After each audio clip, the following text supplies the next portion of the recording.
This is The Real Baltimore, and I'm your host, Jessel Noor. Bodies are piling up in Baltimore with a soaring homicide and violent crime rate that's leaving broken families and shattered communities in its wake. Some have called for increase in more aggressive policing, but others say it's time to take a more careful look at programs like Safe Streets that hires ex-offenders to interrupt violence before it starts. In a moment, we'll be joined by our expert panel, but first, here's a quick report. Baltimore's reputation as one of the country's most violent cities has been difficult to change, despite spending nearly 30% of its discretionary budget on public safety, including almost $500 million annually on policing alone, cops and courts. There's been little success in budging the city's perch atop the list of the country's most violent, which is why city leaders have started turning to programs like Safe Streets, an alternative approach to reducing violence.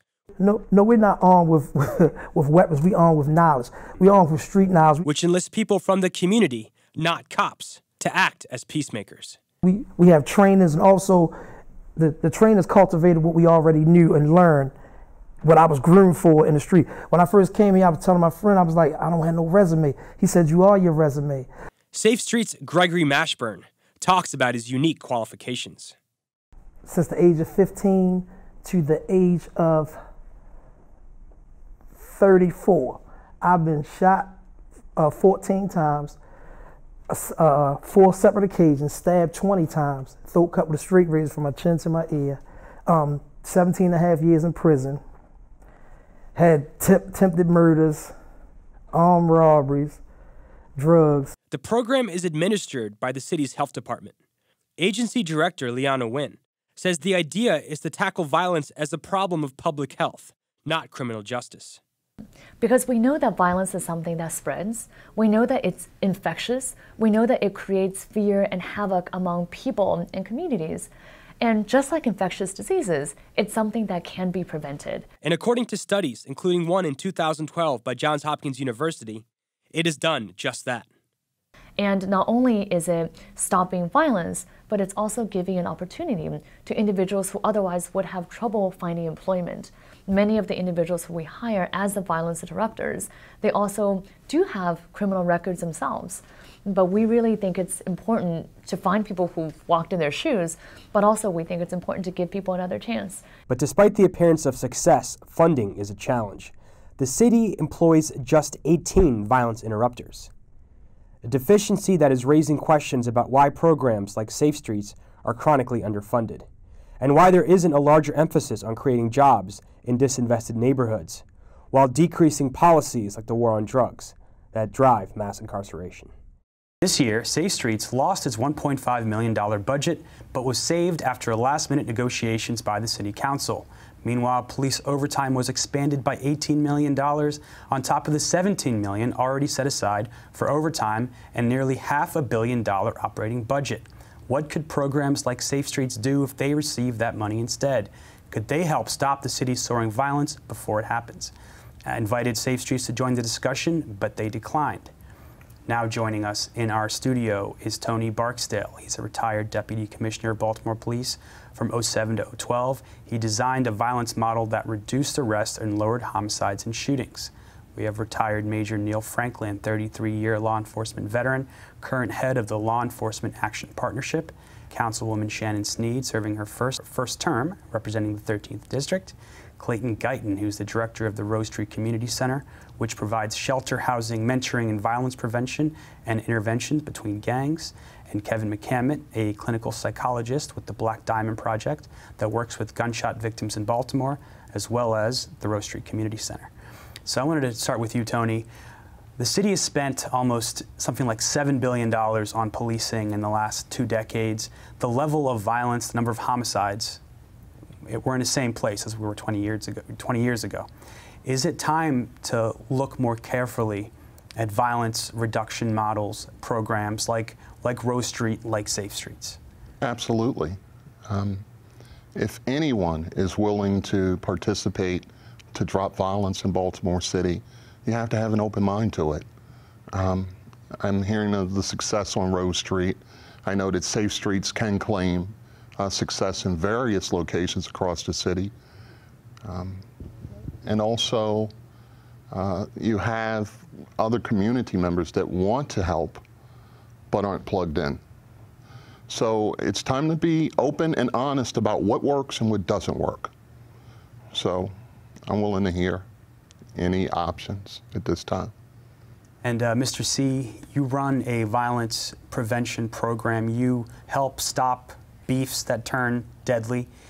Talk about how that happens. And you've seen some success in Rose Street, which is on the 13th district, which is Councilwoman Shannon Sneed's district. How does it work, and what can the rest of the city learn from what you're doing?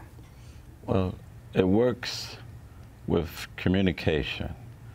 Communicating with the teenagers, having activities with them, sitting down talking to them, they sharing with you, you sharing with them, partnershiping with older people in the community because their sons or their grandsons or granddaughters is out in the street. Every relationship is value, and there is no such thing as this relationship is only 50% of our community. Every relationship is worth 100. And so that gives everybody opportunity to buy in and encourage other ones to be a part of this. And when grandmother call her sons in and say, hey, you shouldn't do this, we say to grandmama, thank you.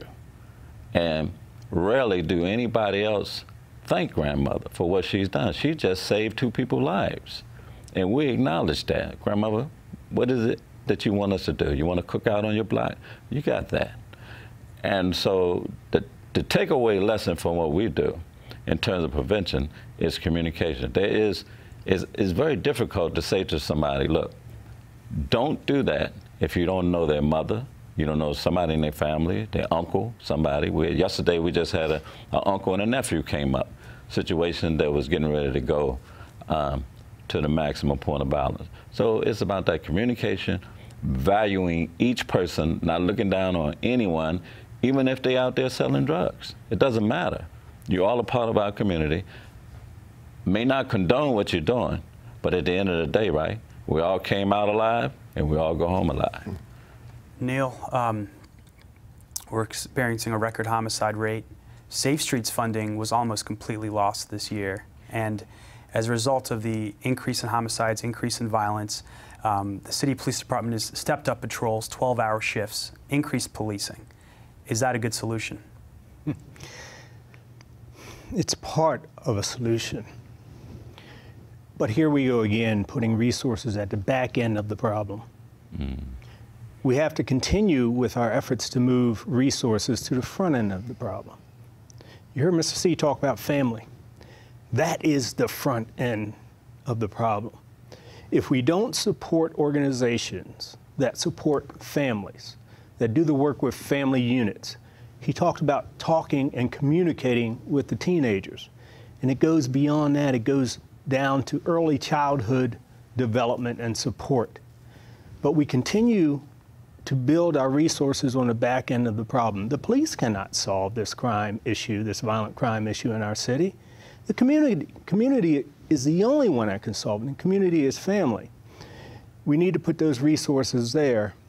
Decade after decade after decade, we've been dumping more and more resources, more overtime funding, more federal grants, more state grants into public safety, into our police departments. And what we have learned is that it doesn't work.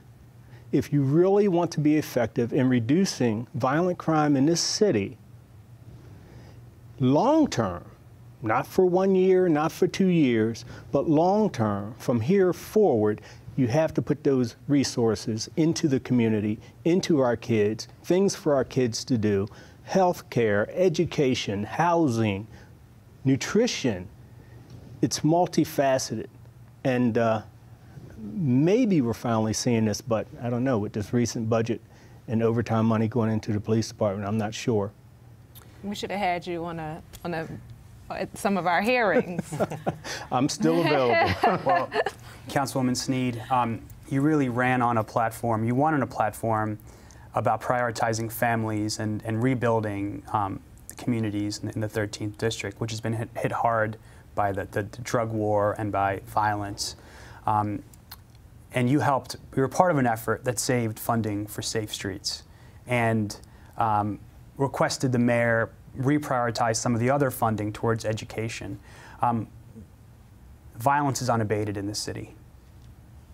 How would you evaluate our current policies? So just based on us being able to stand together so we could get the money so it could go to Safe Streets, so it could go to after-school programming, I feel like we are on the right track. We just need more of what you're talking about, more funding to go into some of the pipelines of education and job training, all the things that happen before getting shot, before getting murdered. And so to me, that's where we come in again as a community to really speak out to what we want to see in Baltimore City.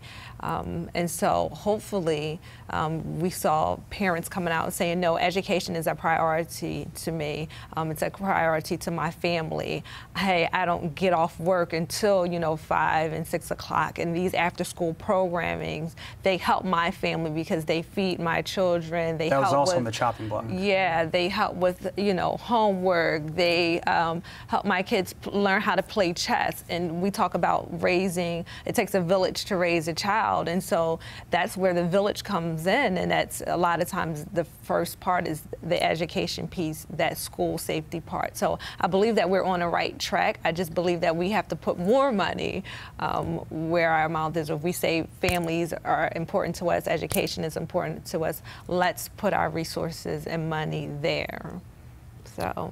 And so, Kevin, you're a clinical psychologist.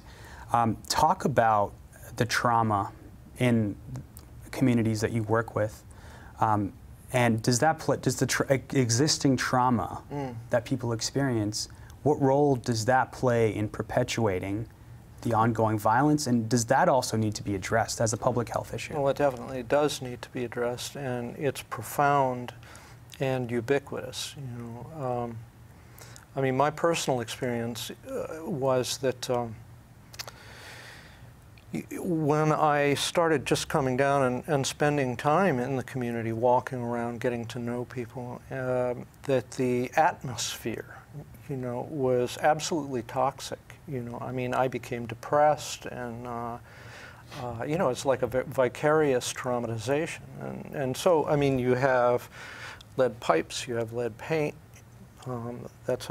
I mean, you guys have reported on that, so. Lead poisoning is a huge problem. Yeah, huge problem. And the, cognitive and developmental impairment that comes from that, and then, living in an atmosphere that on the one hand carries the constant threat of being abused by law enforcement officers on the one hand, and being threatened by peers, on the other hand, that's extraordinarily traumatic. And it's a chronic problem that creates, I mean, it has a physiological impact on brain development, which impairs the ability to attend and concentrate, okay? And so then you add into that other issues that have to do with like single parenthood,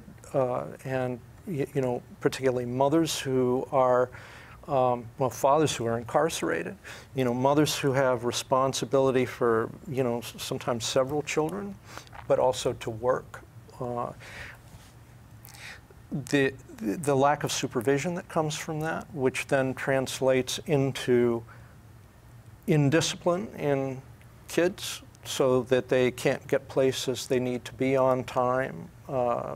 Simple things like that. The ability to concentrate and direct your attention. The ability to get, where you need to be in a timely fashion, and stick to a challenge, to overcome it.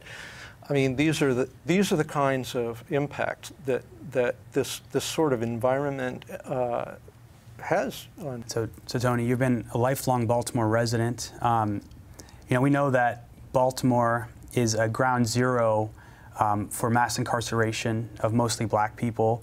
We've seen the schools here underfunded. Many of them are crumbling. How do we break this cycle of violence when the city leaders, I mean, the council is on the page, but it doesn't seem like many people are talking about really addressing what we're talking about here, which is the root problems, and not just the homicides and the crime, which seems to be as a result of all these underlying factors. Well, first, I need to go back with Safe Streets. What I'm saying is I support that there are people willing to try to help. But when we look at a crime where a guy shoots or kills another guy, and you have information about it, and the detectives need to close this case to break a cycle of violence in that community, I wish that they would talk to the police department. And in certain neighborhoods where I know there's ongoing violence, the police cannot talk to them. And I understand they need their street cred to even be productive. But there are times where the police department could really use that information, that intelligence. So me personally, I like seeing individual citizens that have grown up right there in that community running the show. That's just me, and it's no offense to anyone, but I would much rather see people like Mr. C run in that neighborhood, just me. As far as arrest, I've seen contests between squads to see who could arrest the first 100 people that day. You talk mass arrest, that's what I've seen. Zero tolerance. I don't even know if they called it that. It was a competition. I don't even think they thought that far. Neill was around for this, okay? And during that time, I said that this is the wrong way to go. And you don't understand it's not only internal pressure, but pressure from those in City Hall who thought this is the way to go. So I'm at a point where I'm willing to risk being demoted, fired, whatever, but that couldn't go on. So what it's going to take is somebody internally to be honest and say, are we wrong or are we right? Are we treating the citizens fairly? There's a street term, play fair. If you play fair as a cop, they understand if you make the arrest. They understand if you tell them go in a house, stop fighting, all of that. That's where you want to be as a police officer, known to play fair. And when you start just locking everybody up, or you pull up and you can put the whole block down, everybody get on the ground. That's not what you do. So you really have to be willing to look and say, what are we doing right? Are we treating the citizens right? Are we focused on the right criminals? And are we getting the job done? You know, so many of the families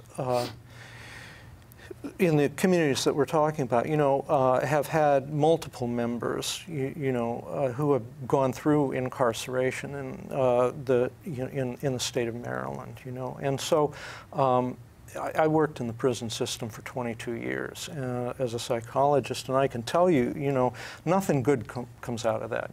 There's there are some remarkable people who have managed to use that time to develop themselves and grow, and as I say, better themselves. But it really is against the flow of. I mean, there aren't jobs, there aren't treatment programs. Now, if you go on the public safety website, it will say that there is all of this stuff. But, I've been in, most of the prisons in Maryland. I know most of the people who would be providing those services, and I can tell you that, they're not there, and to the extent that they are there, they aren't of the quality that needs to that they need to be. So I think that there's a feeling on the part of the public that, the last thing I want to have happen to anybody really is that they get arrested and put into this, meat grinder. Well, I like the concept of playing fair.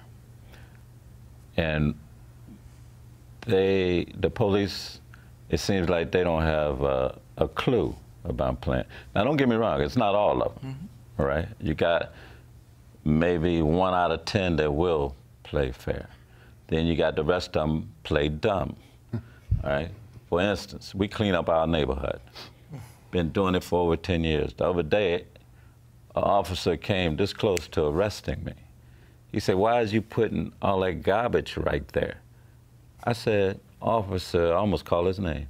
I'm not going to say it. "We've been doing this for 12 years. We've been putting this garbage right here for 12 years. He said, "Well, it doesn't look good.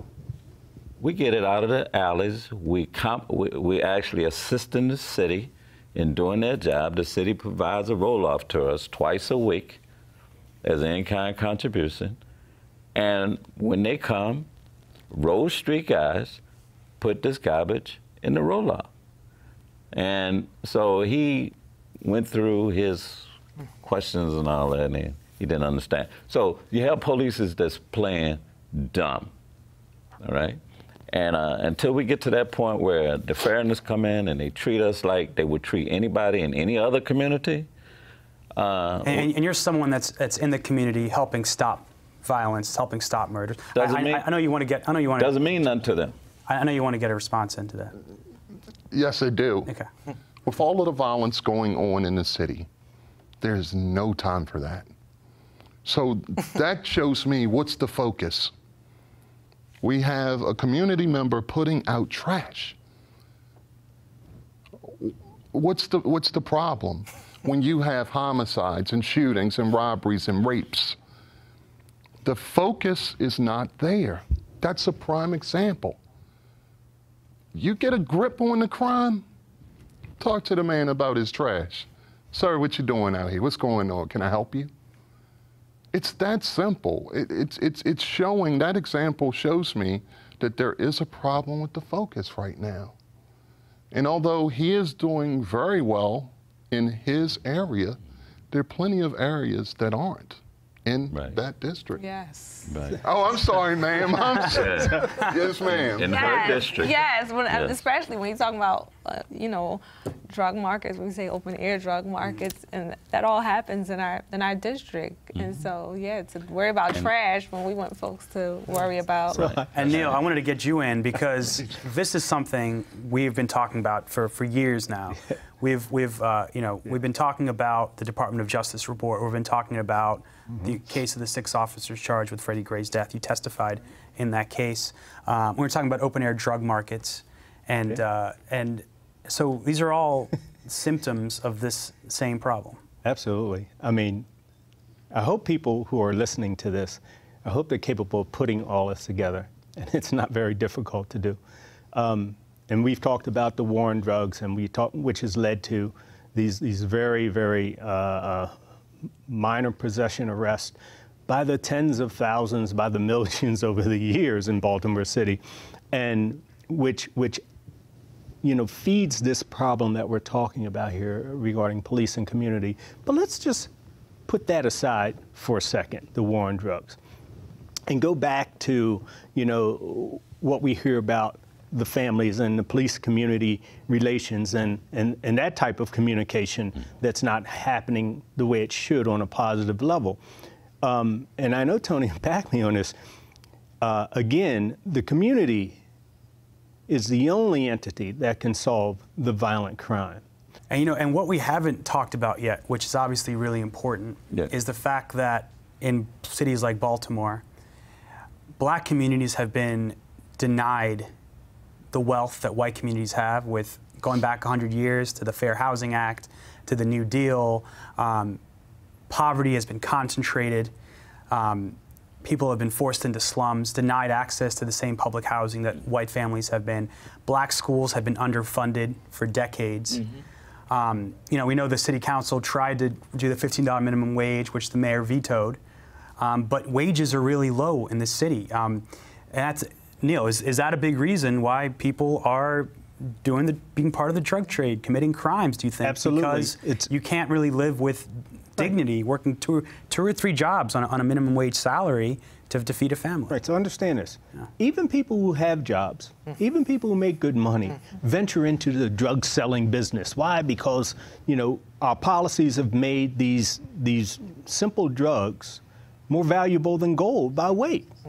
Okay, so imagine what someone's going to do who has no access to employment. Imagine what someone is going to do who's been arrested, who's been convicted, who has a record, who can't get a job even if jobs were available. You know, people who lose their jobs because of these.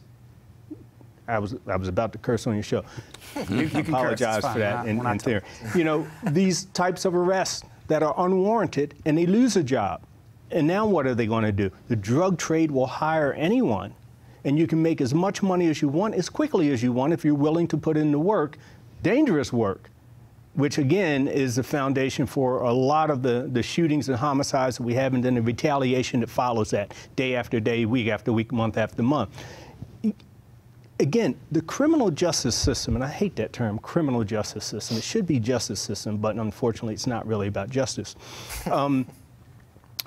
is responsible for much of what we're seeing in the disintegration of the family unit in this city. Now, that's what we've been talking about. We're talking about communities and families. So the first thing we need to do is stop these arrests that we're talking about.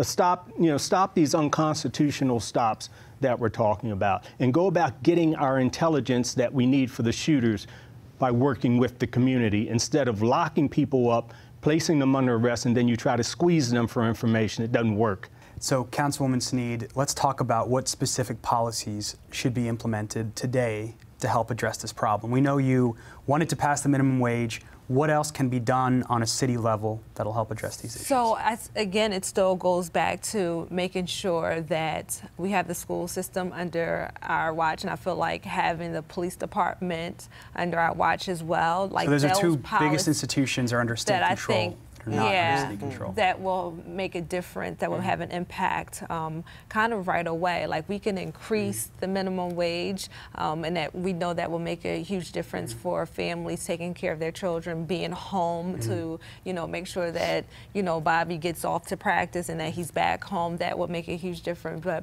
right now, where I feel like it's chaos, I stand behind Councilman Brandon Scott to see that those policies changed. I mean, they rejected them, but ultimately I felt like that was a good thing, and those were two type of policies that could happen right away that would make an impact. On the long-term side, it's what we've been talking about here, or even about those services and resources that are needed for the communities and the families and the kids and so on, those many, many, many things. And what we're talking about there is a 15-year plan, minimum. Okay. A 15-year plan. That's where we're missing it. It's all been election cycle plans. 2 years, 4 years, 2 years, 4 years. They don't work for long term, and it's usually one or two programs. It needs to be multifaceted. All these things we're talking about on this show, minimum 15-year plan, done in a way that when new people get into office, they can't change the plan. And it needs to be a very comprehensive plan that's managed appropriately with the proper resources, money resources, people resources, clinicians, teachers, I mean, police, whatever it takes, dovetailed together, 15-year minimum, probably more like 20 years. And the city council, and Councilwoman Sneed, you're right. We need control of the police department back here in the city, not at the state level, and then we can move to community-led policing. Community-led policing. We're almost out of time, but Mr. C, maybe we can end with you. What policies, what solutions do you want to see that can help impact the entire city and help prevent crimes and homicides before they happen? Again, I have to go back to communication and strengthening partnerships with grandmother, aunt, uncle, grandfather, that elderly part of the community that right now doesn't know what to do. They're so afraid. And they had a grip. But because there is no partnership, they have threw up their hands and say, hey, look, I'm tired. Because they can't get a response. They can't get resources. They want to do a cookout on the block. they probably on Social Security or whatever, but they know that a cookout will make the difference because he's beefing with him. And before it gets to that point... City budget is $2.3 billion. It just increased the police overtime by $17 million. Right. So I'm saying if you could put money behind this, okay, what would it look like? What would it look like? We have 50 teenagers going out Monday nights and Wednesday nights from 7 to 8, cleaning the community with vests on. They get $10. And they look forward to Wednesday night, and they look forward to Saturday morning. A little bit of money. If we had $3 million, we could put every teenager in Baltimore City to work for 1 hour. They got $10. They can go see All Eyes on Me. They can do whatever they want to do. But there isn't a minimum amount. We're not even doing the minimum that we can do to build relationships and crime prevention. That little bit of money takes the pressure off. You know, but it doesn't even have to be a little bit amount of money, right? So what kind of money would it need to do this, right? It's a drop in the bucket. Yeah, right? I'm just saying it's like we're talking about pennies. Yeah. Thank you all for joining us for this discussion. Obviously, there's a lot more to talk about, so we want to have you all back on the show. Neill Franklin, thank you so much. Sure. Tony Barksdale, Mr. C, Kevin McCamant. Thank you. Councilwoman Sneed. Thank you all for joining us. Thank you. Thanks. Thank you for joining us on The Real Baltimore.